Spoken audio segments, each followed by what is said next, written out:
तो दोस्तों आप सभी लोग का स्वागत है आपके एम्बिशन करियर एकेडमी में। तो आज हम कैप्सूल बैच लेकर आए हैं जिसमें हम यूथ कंपटीशन टाइम्स के द्वारा सामान्य हिंदी के क्वेश्चन को डिस्कशन करने वाले हैं, ठीक है। और ये जो भी हमारे क्वेश्चन होंगे वन लाइनर होंगे और ये UPSI, UP police, UP triple SC, RO ARO सभी प्रतियोगी परीक्षाओं के लिए और खासकर यूपी स्पेशल के लिए बहुत ही इंपॉर्टेंट साबित होने जा रहा है। और जो भी हम क्वेश्चन करने वाले हैं ये आज का जो हमारा टॉपिक है हिंदी भाषा एवं बोलियों से हम वन लाइनर को क्वेश्चन को देखने वाले हैं। और जो भी मैं वन लाइनर क्वेश्चन करवाऊंगी आप प्रूफ के साथ देख सकते हैं। ये यूपी कांस्टेबल साइड में दिया हुआ है, UP constable, UP assistant operator, RO ARO, UPSI सभी पूछे जा चुके हैं, ठीक है। तो चलिए आइए क्वेश्चन की तरफ बढ़ते हैं। क्वेश्चन दिया है बिहारी हिंदी का विकास किस भाषा से हुआ है। तो बिहारी हिंदी का विकास ये मागधी भाषा से हुआ है, ठीक है। आइए अगले क्वेश्चन की तरफ बढ़ते हैं। अगला क्वेश्चन है कौन सी भाषा पश्चिमी हिंदी से संबंध रखती है। तो बांगरू भाषा हमारी ये पश्चिमी हिंदी से संबंध रखती है। नेक्स्ट क्वेश्चन है हिंदी भाषा किस भाषा से उत्पन्न हुई है। तो हिंदी भाषा हमारी ये अपभ्रंश भाषा से उत्पन्न हुई है।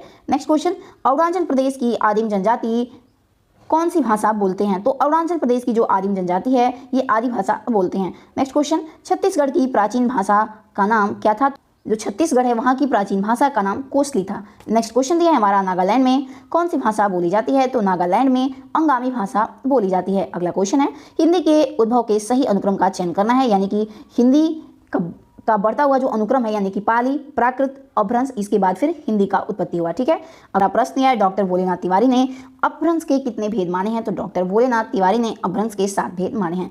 नेक्स्ट क्वेश्चन देखते हैं गंगानगर हनुमानगढ़ में कौन सी भाषा बोली जाती है। तो गंगानगर हनुमानगढ़ में बांगड़ी भाषा बोली जाती है। अगला क्वेश्चन है त्रिपुरा भाषा का दूसरा नाम क्या है। तो त्रिपुरा भाषा का दूसरा नाम कोक बोरोक है। नेक्स्ट क्वेश्चन देखते हैं त्रिपुरा में सबसे व्यापक रूप से बोले जाने वाली भाषा कौन सी है। तो त्रिपुरा में सबसे व्यापक रूप से बोली जाने वाली भाषा हमारी बांग्ली है। नेक्स्ट क्वेश्चन अपभ्रंश में किस कोटि के शब्दों का बाहुल्य है। तो अपभ्रंश में तद्भव कोटि के शब्दों का बाहुल्य मिलता है। नेक्स्ट क्वेश्चन सौराष्ट्र या नागर अपभ्रंश का संबंध किससे है। तो सौराष्ट्र या नागर अपभ्रंश का संबंध गुजरात से है। अगला क्वेश्चन है प्राकृत की अवस्था में अपभ्रंश को क्या कहा जाता है। तो प्राकृत की अवस्था में अपभ्रंश को हम तीसरी अवस्था कहते हैं। नेक्स्ट क्वेश्चन भारत के राजस्थान के मारवाड़ क्षेत्र से उत्पन्न भाषा कौन सी है। तो भारत के राजस्थान से जो मारवाड़ क्षेत्र से भाषा उत्पन्न हुई है उसका नाम मारवाड़ी है। अगला क्वेश्चन है गोवा की सबसे पुरानी भाषा कौन सी है। तो कोंकणी हमारी ये गोवा की सबसे पुरानी भाषा मानी जाती है। अगला क्वेश्चन है बिहार की लिपि क्या है। तो बिहार की लिपि कैथी लिपि है। अगला क्वेश्चन है लूसी भाषा कहाँ बोली जाती है। तो लूसी भाषा मिजोरम में बोली जाती है।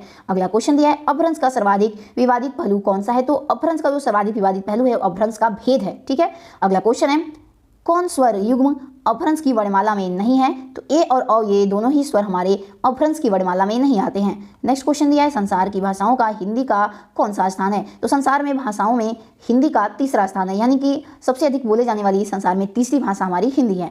नेक्स्ट क्वेश्चन हिंदी गद्य के प्राचीनतम प्रयोग किस भाषाओं से मिलते हैं। तो हिंदी गद्य के प्राचीनतम प्रयोग ब्रज भाषा और राजस्थानी भाषाओं में मिलते हैं। नेक्स्ट क्वेश्चन देखते हैं छत्तीसगढ़ भाषा की सहोदर भाषाएं कौन सी है। तो छत्तीसगढ़ भाषा की सहोदर भाषाएं हमारी बघेली और अवधी है। चलिए अगला प्रश्न देखते हैं। अगला क्वेश्चन हमारा दिया हुआ है गुजरात की स्थानीय भाषा गुजराती कौन भाषा से निर्मित हुई है। तो गुजरात की स्थानीय भाषा हमारी ये गुजराती संस्कृत और प्राकृत भाषा से इसकी उत्पत्ति हुई है। अगला क्वेश्चन दिया है बुंदेली हिंदी की एक बोली है जो पावरी और राठौरी है। तो बुंदेली हिंदी की एक बोली है जो पावरी और राठौरी है, तो ये उसे उपबोली हम मानते हैं। अगला है कि ब्राह्मण अपभ्रंश से कौन सी भाषा का विकास हुआ है। तो ब्राह्मण अपभ्रंश से सिंधी भाषा का विकास हुआ है। अगला प्रश्न देखते हैं सिंधी भाषा का विकास किस अपभ्रंश बोली से माना गया है। तो देखिए सिंधी भाषा का विकास ब्राह्मण अपभाषा बोली से माना गया है।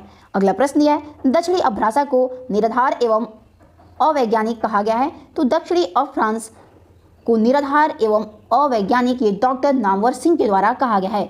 अगला क्वेश्चन है मध्यदेशी या सौरसैनी अपभ्रंश को उस समय की भाषा माना गया है। तो मध्यदेशी या सौरसैनी अपभ्रंश को उस समय की उपभाषा उसे माना गया है।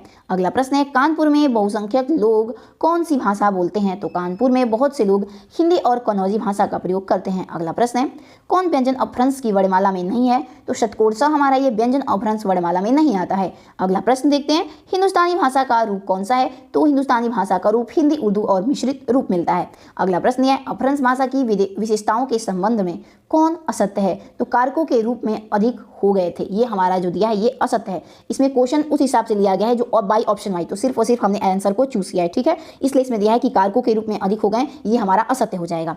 आइए अगला प्रश्न देखते हैं भारत में संस्कृत भाषा कहाँ बोली जाती है। तो भारत में संस्कृत भाषा ये मंतूर गांव और झीरी गांव में बोली जाती है। अगला प्रश्न देखते हैं। अगले प्रश्न की तरफ अब बढ़ते हैं। सौर सैनी अपभ्रंश से उपभाषा का विकास हुआ है? तो राजस्थानी के सौरसैनी अपभ्रंश से उपभाषा का ये विकास हुआ है। अगला प्रश्न यह है कि भारत को प्रथम प्राकृत भाषा कहा जाता है, तो भारत के किस भाषा को? तो भारत के पाली भाषा को प्रथम प्राकृत भाषा माना गया है। अगला प्रश्न है अपभ्रंश का शाब्दिक अर्थ क्या होता है? तो अपभ्रंश का जो शाब्दिक अर्थ होता है तत्सम होता है। अगला प्रश्न है मध्य भारतीय आर्य भाषा का अंतिम रूप क्या है? तो मध्य भारतीय आर्य भाषा का अंतिम रूप हमारा अपभ्रंश है। अगला प्रश्न है संस्कृत के ऋढ़ शब्द का पाली में क्या रूप मिलता है? तो संस्कृत के ऋढ़ शब्द के पाली में इना का रूप मिलता है। अगला प्रश्न है कि अपभ्रंश की उत्तरकालीन अवस्था का नाम क्या है? तो अपभ्रंश की उत्तरकालीन अवस्था अहट मानी जाती है। अगला प्रश्न है हमारा भाषा विशेष के अर्थ में सबसे पहले अपभ्रंश शब्द का प्रयोग किसके द्वारा किया गया? तो चंड के द्वारा किया गया है। अगला क्वेश्चन है अपभ्रंश भाषा के प्राचीनतम उदाहरण कहाँ मिलते हैं? तो अपभ्रंश भाषा के प्राचीनतम उदाहरण हमें भरत मुनि कृत नाट्यशास्त्र में दिखाई पड़ते हैं। अगला क्वेश्चन है प्राकृतिक सर्वस्व में अपभ्रंश के कितने भेद या फिर कितने उल्लेख मिलते हैं? तो प्राकृतिक सर्वस्व में अपभ्रंश के 3 भेदों का उल्लेख हमें मिलता है। अगला क्वेश्चन है डॉक्टर तगारे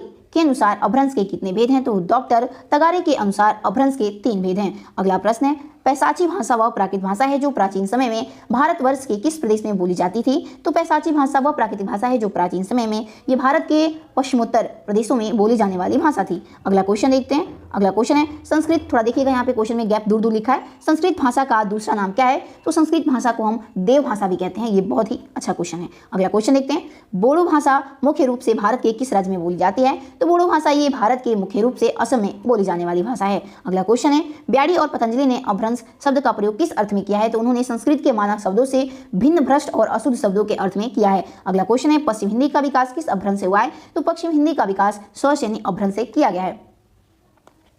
नेक्स्ट क्वेश्चन देखते हैं उत्तर प्रदेश में बोले जाने वाली भाषाएं कौन सी है? तो ब्रज, अवधी और कन्नौजी है। अगला क्वेश्चन है लोधानी बोली की उपभाषा के अंतर्गत आती है? तो लोधानी ये हमारी बोली बुंदेली भाषा के अंतर्गत आता है। नेक्स्ट क्वेश्चन है अवधी किस अपभ्रंश से विकसित हुआ है? तो अवधी हमारा ये अर्धमागधी अपभ्रंश से विकसित हुआ है। अगला क्वेश्चन देखते हैं हिंदी की उपभाषाओं की संख्या कितनी है? तो हिंदी की उपभाषाओं की संख्या हमारी 5 है। नेक्स्ट क्वेश्चन देखते हैं संविधान का वह अनुच्छेद जिसके अनुसार संघ की राजभाषा हिंदी और लिपि देवनागरी है? तो देखिए संविधान का 343 अनुच्छेद हमें बताता है कि संघ की राजभाषा हिंदी और लिपि देवनागरी है। वैसे तो ये जीके जीएस में भी पूछा जाता है, वैसे विभाग के द्वारा इंपॉर्टेंट ही क्वेश्चन लिए गए हैं, तो ये भी तो इंपॉर्टेंट ही होगा। आइए अगले क्वेश्चन की तरफ अब हम बढ़ते हैं। अगला क्वेश्चन है ब्रज हिंदी की किस उपाधि के अंतर्गत आती है? तो ब्रज हिंदी के पश्चिमी हिंदी की उपाधि के अंतर्गत आता है। अगला प्रश्न है पश्चिम हिंदी के अंतर्गत बोली जाने वाली भाषा कौन सी है? तो कन्नौजी हमारी ये पश्चिम हिंदी के अंतर्गत बोली जाने वाली भाषा है। अगला प्रश्न है हिंदी प्रदेश के पश्चिमी भाग में स्थित बोलियों के सामूहिक नाम को क्या कहते हैं? तो हिंदी प्रदेश के पश्चिम भाग में स्थित बोलियों के समूह को हम पश्चिम हिंदी कहते हैं। अगला क्वेश्चन है वह बोली जिसमें नि पर सर्ग लगा है? तो खड़ी बोली में नि पर सर्ग का प्रयोग किया गया है।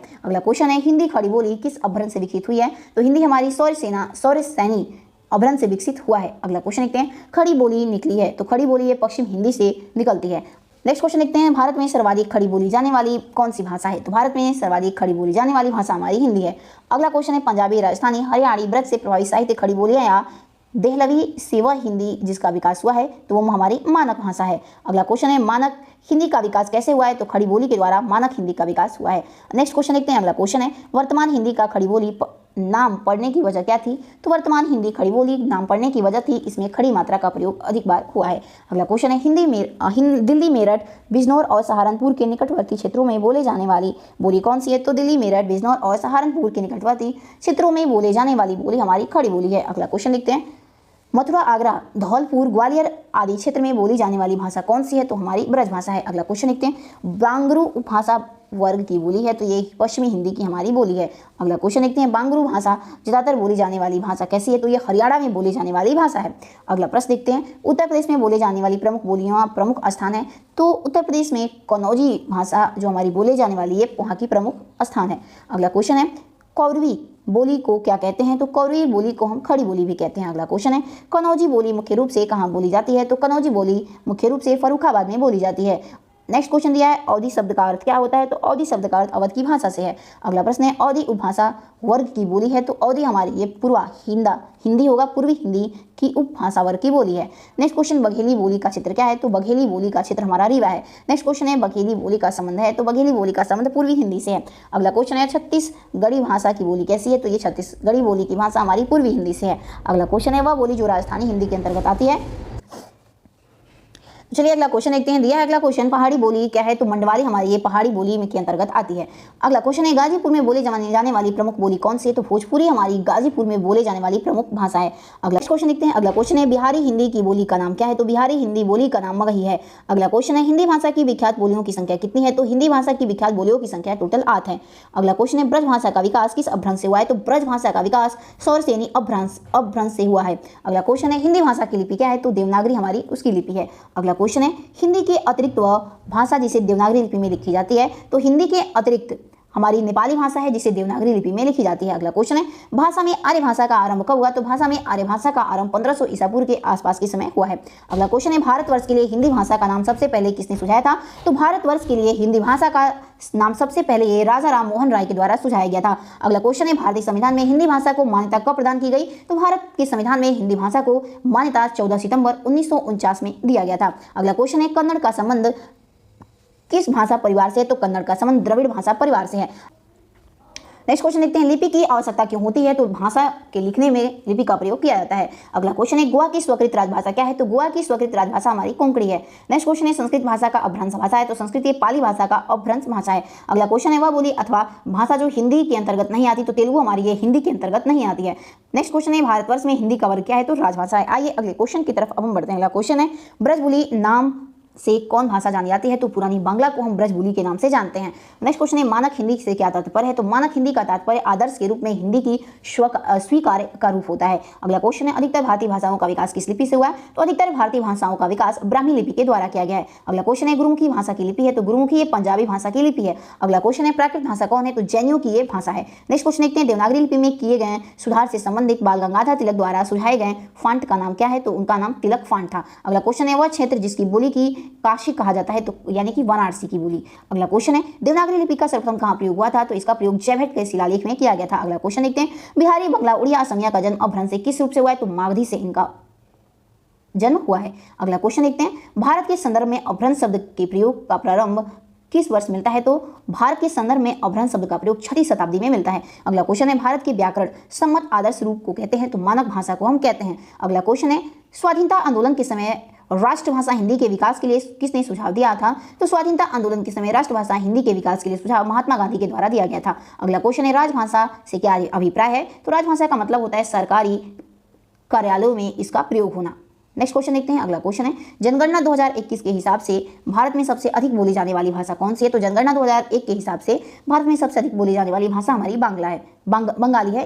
नेक्स्ट क्वेश्चन देखते हैं, भारत की संपर्क भाषा कौन सी है? तो भारत की संपर्क भाषा हमारी हिंदी है। अगला क्वेश्चन दिया, भारत के संविधान के किस अनुच्छेद में हिंदी को भारत की राजभाषा बताया गया? तो अनुच्छेद 343 के 1 में। अगला क्वेश्चन है, बंगाली किस भाषा परिवार की भाषा है? तो बंगाली आर्य भाषा परिवार की भाषा है। अगला क्वेश्चन है, लौकिक संस्कृत का विकास किससे हुआ है? तो लौकिक संस्कृत का विकास वैदिक संस्कृत से हुआ है। नेक्स्ट क्वेश्चन दिया, माना जाता है कि उत्तर भारत की अधिकतम भाषाओं के मूल स्रोत क्या है? तो उनके स्रोत संस्कृत हैं। नेक्स्ट क्वेश्चन है, पहाड़ी बोली कौन सी है? तो कुमाऊनी हमारी ये पहाड़ी बोली के अंतर्गत आती है। अगला क्वेश्चन है, हिंदी भाषा परिवार के अंतर्गत कौन सी है? तो भारोपीय हो जाएगी हमारी। अगला क्वेश्चन दिया है कि भारत में भाषा परिवार की संख्या कितनी है? तो भारत में भाषा परिवार की संख्या टोटल 5 है। नेक्स्ट क्वेश्चन देखते हैं। अगला क्वेश्चन दिया है कि वह राज्य जहां मैथिली भाषा ज़्यादा बोली जाती है? तो बिहार में मैथिली भाषा ज़्यादा बोली जाती है। नेक्स्ट क्वेश्चन देखते हैं। अगला क्वेश्चन है, अपभ्रंश भाषा किस परिवार की भाषा है? तो ये आर्य परिवार की भाषा है। नेक्स्ट क्वेश्चन है, द्रविड़ भाषा कैसी है? तो तेलुगु हमारी ये द्रविड़ भाषा के अंतर्गत आती है। अगला क्वेश्चन दिया है, उत्तर प्रदेश के वे जिले जहाँ कन्नौजी भाषा बोली जाती है? तो उत्तर प्रदेश के निम्न जिले हैं जैसे कि हरदोई, कन्नौज, औरिया, मैनपुरी, इटावा, फर्रुखाबाद, शाहजहांपुर, कानपुर, पीलीभीत, इन सभी जगह कन्नौजी भाषा का प्रयोग करते हैं। अगला क्वेश्चन है, बघेली का प्रमुख क्षेत्र क्या है? तो बघेली भाषा का प्रयोग मिर्जापुर में किया जाता है। अगला क्वेश्चन है, द्रविड़ परिवार के अंतर्गत कौन सी भाषा आती है? तो तुलु हमारी ये द्रविड़ परिवार के अंतर्गत आती है भाषा। अगला क्वेश्चन है, मैथिली का संबंध किस अपभ्रंश भाषा से? तो मैथिली का संबंध मागधी अपभ्रंश से हुआ है। अगला क्वेश्चन है, लहंदा का विकास किससे हुआ था? तो पैसाची अपभ्रंश से हुआ था। अगला क्वेश्चन है, सिंधी भाषा का विकास किससे हुआ था? तो सिंधी भाषा का विकास ब्राह्मण अपभ्रंश से हुआ है। अगला क्वेश्चन है, प्राकृत भाषा कैसी है? तो प्राकृत भाषा ये आर्य परिवार से इसकी भाषा है। अगला क्वेश्चन है, पाली भाषा का अन्य क्या है? तो पाली भाषा का अन्य मागधी हो जाएगा। अगला क्वेश्चन है, वह भाषा जो भारोपीय भाषा परिवार की शाखा है? तो अमरिनी हमारी हो जाएगी। अगला क्वेश्चन है, संस्कृत परिवार कैसी भाषा है? तो आर्य समाज की भाषा है। नेक्स्ट क्वेश्चन देखते हैं। अगला क्वेश्चन है, माघी भाषा सबसे ज्यादा कहाँ बोली जाती है? तो माघी भाषा ये सबसे अधिक बिहार में बोली जाती है। अगला प्रश्न देखते हैं, बिहारी हिंदी की बोली किस नाम से आती है? तो बिहारी हिंदी की बोली का नाम मगही है। अगला क्वेश्चन देखते हैं, ट वर्ग का बहुला वाली बोली कौन सी है? तो मालवी हो जाएगी। अगला प्रश्न देखते हैं, भारत की भाषाएं किस परिवार से संबंध रखती हैं? तो दक्षिण भारत की भाषाएं ये द्रविड़ परिवार से संबंध रखती हैं। अगला क्वेश्चन है, ब्रज भाषा किस के रूप में सर्वाधिक प्रसिद्ध है? तो ब्रज भाषा को काव्य भाषा कहा जाता है। अगला क्वेश्चन है, पूर्वी हिंदी का विकास किस अभ्रंश से हुआ है? तो पूर्वी हिंदी का विकास अर्धमागधी अभ्रंश से हुआ है। अगला क्वेश्चन देखते हैं, विकास की दृष्टि से अपभ्रंश की पूर्वकालिक अवस्था का नाम क्या है? तो प्राकृत है। अगला क्वेश्चन है, माघी अपभ्रंश से संबंधित भाषा कौन सी है? तो बांग्ला हमारा ये माघी अपभ्रंश भाषा से संबंधित भाषा है। अगला क्वेश्चन देखते हैं, अगला क्वेश्चन हमारा दिया है, वह भाषा जिसका विकास माघी अपभ्रंश से हुआ है, तो मगही हो जाएगा। नेक्स्ट क्वेश्चन है, उदासीन आकार बहुला बोली कौन सी है? तो बघेली है। अगला क्वेश्चन है, वह भाषा जिसकी मुख्य बोली विष्णुपुरिया है? तो असमी हो जाएगा। आइए अगला प्रश्न देखते हैं। अगला क्वेश्चन है, ऋग्वेद में किस भाषा का प्रयोग हुआ है? तो वैदिक संस्कृत भाषा का प्रयोग किया गया है ऋग्वेद में। अगला क्वेश्चन है, मराठी भाषा का संबंध माना जाता है? तो मराठी भाषा का संबंध हम महाराष्ट्र अपभ्रंश से मानते हैं। नेक्स्ट क्वेश्चन देखते हैं। अगला क्वेश्चन है, बिहारी भाषा का नामकरण किसने किया था? तो बिहारी भाषा का नामकरण प्रियर्सन के द्वारा किया गया था। अगला क्वेश्चन देखते हैं, राजस्थान की राजभाषा क्या है? तो राजस्थान की राजभाषा हमारी हिंदी है। चलिए अगला क्वेश्चन देख लेते हैं। नेक्स्ट क्वेश्चन है, गोवा की मुख्य राजभाषा क्या है? तो कोंकणी हमारी गोवा की मुख्य राजभाषा है। अगला क्वेश्चन है, वह राज्य जहाँ तुलु भाषा का ज्यादा प्रयोग किया जाता है? तो कर्नाटक में तुलु भाषा का ज्यादा प्रयोग किया जाता है। नेक्स्ट क्वेश्चन है, गुजरात की राजभाषा क्या है? तो गुजराती है। वह साहित्य जिसका संबंध पाली भाषा से मुख्य रूप से जुड़ा हुआ है? तो बौद्ध साहित्य हमारा, ठीक है। अगला क्वेश्चन दिया है, वह भाषा इसे 52वें संविधान संशोधन 2013 के तहत संविधान की 8वीं अनुसूची में नहीं शामिल किया गया था? तो तमिल को नहीं शामिल किया गया था। अगला क्वेश्चन है, भारत संविधान का वह भाग जिसमें राजभाषा का प्रावधान है? तो भाग 17 में। अगला क्वेश्चन है, संविधान की 8वीं अनुसूची में उल्लेखित भाषा कौन सी है? तो संविधान की 8वीं अनुसूची में उल्लेखित भाषा हमारी 22 है। नेक्स्ट क्वेश्चन देखते हैं, भारत सरकार के गृह मंत्रालय के तहत विभाग में आता है? तो ये राजभाषा विभाग के अंतर्गत आता है। नेक्स्ट क्वेश्चन है, भारत संविधान की 8वीं अनुसूची में शामिल कौन नहीं है? तो मगही हमारी शामिल नहीं है। नेक्स्ट क्वेश्चन देखते हैं, भारत की प्रधानमंत्री समिति की अध्यक्ष करते हैं? तो केंद्रीय हिंदी समिति की वो अध्यक्षता करते हैं। अगला क्वेश्चन है, भारतीय संविधान के अनुच्छेद जिसमें उल्लेख मिलता है कि राजभाषा के लिए हिंदी भारतीय अंकों के अंतर्राष्ट्रीय स्वरूप का प्रयोग किया जाएगा? तो 343 में मिलता है। अगला क्वेश्चन है, असम की राजभाषा क्या है? तो असमिया है। और क्वेश्चन देखते हैं, विश्व हिंदी दिवस मनाया जाता है? तो 10 जनवरी को मनाते हैं। नेक्स्ट क्वेश्चन भी देख लेते हैं, भारत भाषा को क्या कहा जाता है? तो भारत भाषा का दूसरा नाम डिंगल है। तो चलिए नेक्स्ट क्वेश्चन देखते हैं, हिंदी दिवस कब मनाया जाता है? तो 14 सितंबर को हिंदी दिवस मनाया जाता है। अगला क्वेश्चन है, देवनागरी लिपि मूलतः है? तो ये अक्षरात्मक हमारी लिपि है। नेक्स्ट क्वेश्चन देखते हैं, भाषा जिसमें सबसे पहले देवनागरी लिपि का प्रयोग हुआ है? तो गुजरात राज्य सबसे पहली राज्य है जहाँ पे देवनागरी लिपि का प्रयोग हुआ है। अगला क्वेश्चन है, भारत में हिंदी किसके वर्ग के अंतर्गत शामिल है? तो ये राजभाषा वर्ग के अंतर्गत शामिल है। अगला क्वेश्चन देखते हैं, संविधान के किस अनुच्छेद में सरकार के उन कर्तव्यों दायित्वों का उल्लेख किया गया है जिनका पालन हिंदी के प्रचार प्रकाश विकास के लिए किया जाता है? तो अनुच्छेद 351 का। अगला क्वेश्चन देखते हैं। अगला क्वेश्चन है हमारा, भारतीय संविधान का वह अनुच्छेद जिसमें उच्चतम न्यायालय और उच्च न्यायालयों की कार्यवाहिकों में प्रयुक्त भाषा का संबंध उल्लेखित है? तो अनुच्छेद 348 में। नेक्स्ट क्वेश्चन देखते हैं, देवनागरी लिपि के स्थान पर रोमन लिपि स्वीकार करने का सुझाव किसने दिया था? तो सुनीत कुमार चटर्जी के द्वारा दिया गया था। अगला क्वेश्चन है, हिंदी वर्तनी का मानकीकरण प्रकाशित हुआ था? तो 1967 में। अगला क्वेश्चन है, दक्षिण भारत हिंदी प्रचार सभा का मुख्यालय अवस्थित है? तो चेन्नई में अवस्थित है। नेक्स्ट क्वेश्चन है, वह भाषा जिसमें संस्कृत भाषा का अपभ्रंश है? तो पाली का। अगला क्वेश्चन है, राजभाषा संबंधी प्रावधानों का उल्लेख भारतीय संविधान के किस अनुच्छेद में मिलता है? तो ये 343 से 351 में मिलता है। अगला क्वेश्चन है, प्रथम राजभाषा आयोग अध्यक्ष कौन थे? तो BG खीर थे। अगला क्वेश्चन है, वह भाषा जो भारतीय संविधान की 8वीं अनुसूची में शामिल नहीं है? तो सिंहली हमारी ये शामिल नहीं की गई है। नेक्स्ट क्वेश्चन देखते हैं, वह भाषा जो अर्धमागधी अपभ्रंश से निकली है? तो बघेली हमारी ये अर्धमागधी अपभ्रंश से निकली हुई है। चलिए अगले क्वेश्चन की तरफ बढ़ते हैं। अगला क्वेश्चन है, गारो भाषा किस राज्य में बोली जाती है? तो गारो भाषा हमारी ये मेघालय राज्य में बोली जाती है। अगला क्वेश्चन है, वैज्ञानिक तथा तकनीकी शब्दावली आयोग बना है? तो ये 1961 में से बनाया गया है। अगला क्वेश्चन है, अवधी भाषा बोली जाती है? तो अवधी भाषा हमारे लखनऊ में बोली जाती है। अगले नेक्स्ट क्वेश्चन देखते हैं, हिंदी की वह बोली जो उत्तर प्रदेश एवं बिहार दोनों प्रांतों में बोली जाती है? तो भोजपुरी बोला जाता है। नेक्स्ट क्वेश्चन है, उत्तराखंड की राजभाषा क्या है? तो उत्तराखंड की राजभाषा हिंदी है। नेक्स्ट क्वेश्चन है, मानक लिपि से भाषा में आती है? तो एक रूपता में आती है। अगला क्वेश्चन है, हिंदी वर्णमाला लिपि लिखी जाती है? तो ब्राह्मी में लिखी जाती है। नेक्स्ट क्वेश्चन है, ब्रजभाषा का केंद्रीय क्षेत्र क्या है? तो ब्रजभाषा का केंद्रीय क्षेत्र मथुरा है। अगला क्वेश्चन है, वाराणसी गोरखपुर आरा की मध्य भाषा बोली जाती है? तो भोजपुरी बोली जाती है। नेक्स्ट क्वेश्चन है, बुंदेली का क्षेत्र क्या है? तो झांसी और जालौन में और दतिया इन सभी में बुंदेली बोली जाती है। अगला क्वेश्चन है, बोली का क्षेत्र जब थोड़ा विकसित हो जाता है तो उसमें साहित्य की रचना होनी और वह क्या बन जाती है? तो वो उपभाषा हमारी बन जाती है। तो चलिए दोस्तों, हमने यहाँ पे समान हिंदी के वन लाइनर क्वेश्चन को डिस्कशन किया जो कि यूथ कंपटीशन टाइम्स के द्वारा था। तो हम कल जो क्वेश्चन लेकर आएंगे वन लाइनर होगा और ये संज्ञा से संबंधित हमारे सभी प्रश्न होंगे। अगर आपको इससे संबंधित PDF चाहिए तो आप हमारे टेलीग्राम ग्रुप से जुड़ सकते हैं, जिसका स्कैनर हमारे स्क्रीन पे शो हो रहा है, या फिर आप डिस्क्रिप्शन में जाके वहां से टेलीग्राम लिंक को ज्वाइन कर सकते हैं। चलिए तब तक के लिए आप अपना ध्यान रखिएगा, मिलते हैं अगले वीडियो में। तब तक के लिए जय हिंद, जय भारत।